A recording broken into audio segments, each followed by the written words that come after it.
अक्सर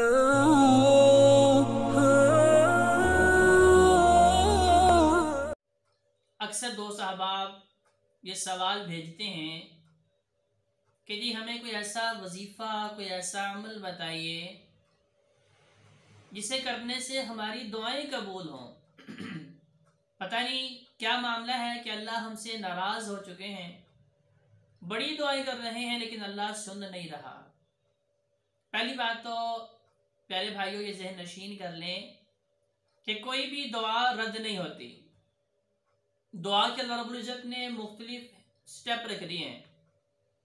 कुछ दुआएं ऐसी होती हैं जो अल्लाह तबारक व तआला मिन व अन उसी तरह कबूल कर लेते हैं, तो इंसान बड़ा खुश होता है कि लो जी अल्लाह ने मेरी दुआ कबूल कर ली। बसा औकात ऐसा होता है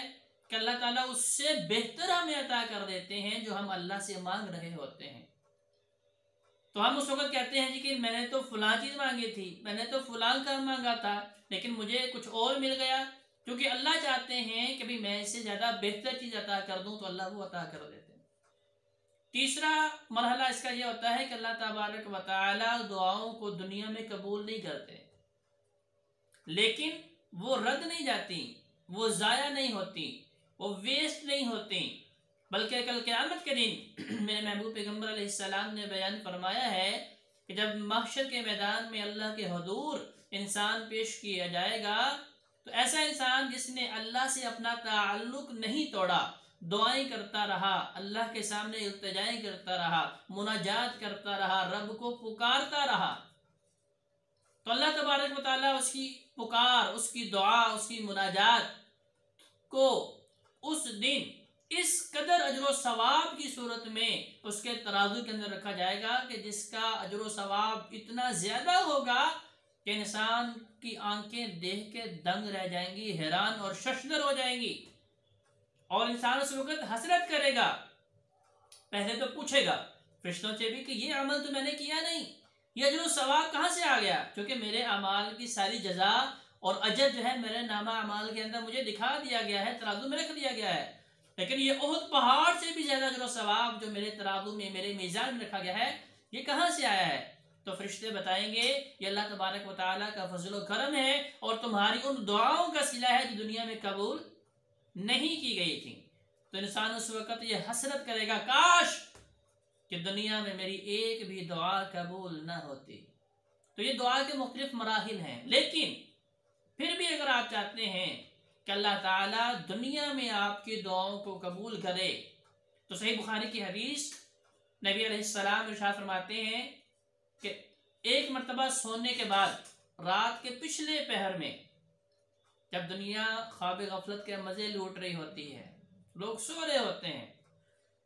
अगर इंसान की आंख खुलती है, चाहे फजर से 1-2 मिनट पहले या 5-10 मिनट पहले, अपने बिस्तर पे ही है, उठता है और ये कलिमात उसकी ज़ुबान पे आते हैं, सुब्हानल्लाहि वल्हम्दुलिल्लाहि वला इलाहा इल्लल्लाह वल्लाहु अकबर वला हौला वला कुव्वता इल्ला बिल्लाहिल अलिय्यिल अज़ीम, ला इलाहा इल्लल्लाह वहदहु ला शरीका लहू लहुल मुल्कु व लहुल हम्दु व हुवा अला कुल्लि शैइन कदीर। तो इस दुआ के पढ़ लेने के बाद इंसान जो भी दुआ अपने रब के सामने करता है, तो अल्लाह तबारक व तआला उसकी दुआ को रद्द नहीं करता। तो प्यारे भाइयों, जब भी कभी आंख खुले तो उस वक्त अपने रब को पुकार लें। नबी अलैहिस्सलाम की सुन्नत के नबी जब बेदार होते, अपने हाथों को अपने चेहरे पे मलते, उठने की दुआ पढ़ते, अल्हम्दुलिल्लाहिल्लज़ी अहयानी बअदमा अमातनी व इलैहि नुशूर, कि अल्लाह तेरा एहसान है कि तूने मुझे दोबारा ज़िंदगी दी, वरना मौत जो है, नींद मौत की बहन है, तो मेरे जिस्म में अगर मेरी रूह लौटाई गई है तो अल्लाह तेरा एहसान है।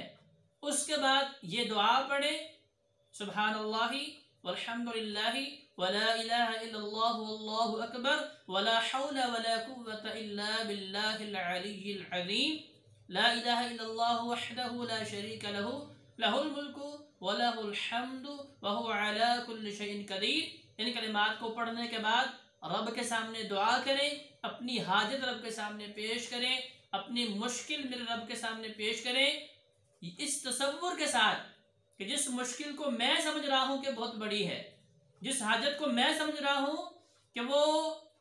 जो है शायद कि वो मुझे मिल नहीं सकती चीज़, शायद मेरा ये काम हो नहीं सकता, इस तसव्वुर के साथ कि वो खालिक़ कायनात जिसने ये सारा ज़मीन व आसमान बनाया है, सारी कायनात को पैदा किया है, सारी मखलूक़ात का राज़िक, हाजत रवा मुश्किल कुशा है, उसके लिए मेरी ये हाजत पूरी करना कोई मुश्किल नहीं,